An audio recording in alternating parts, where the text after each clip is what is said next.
So Denise, what skills and expertise do you think are most important in trustees, and in which of these do you think further skills development is perhaps most commonly needed or would most commonly be valuable? I think the skills and expertise which are going to be important in trustees are really dependent on the charity. So we would advise boards of trustees to think about the activities which their charity is running, and then to do some skills audit of the current trustees which they have.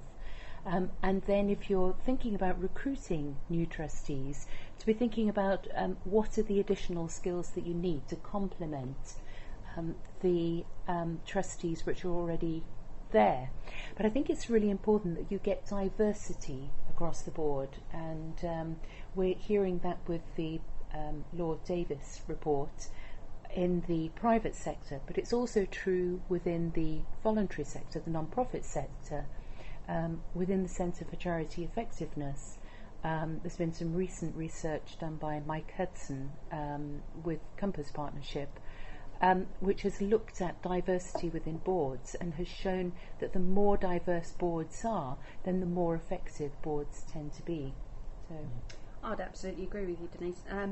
The things I would add are, I think that it's extremely important for all trustees to not just contribute but to listen to the other contributions around the table, to feel free to objectively challenge what's going on in a board, and perhaps this plays to my role particularly, understand financially the basis of the organisation. So where does it get its money from, what's its business model, for want of a better word, how does it operate, and to really understand what its financial stability is. Yeah, there's some really good points in there, and there's good points in there thinking about induction. How do you, what sort of induction program do you have for new trustees who are coming on board? And so, do they fully understand what the charity does? I hope the days have gone when people were told you shouldn't say anything for the first 12 months until you understand what's going on around here. So there's something about induction.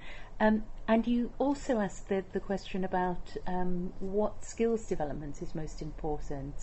And it's shown that highly effective boards are ones which work together very well. So it's to do with the behaviours of the board. You can have all the structures and the processes being right, but then it's the behaviours of the board. So actually doing development work which is around team building within the board, perhaps doing some things off-site once a year, so that the board is working together as a team is incredibly important in having an effective board. Yeah, I think the point you made about diversity of opinion, diversity of thinking, as opposed to tick box diversity, is absolutely essential.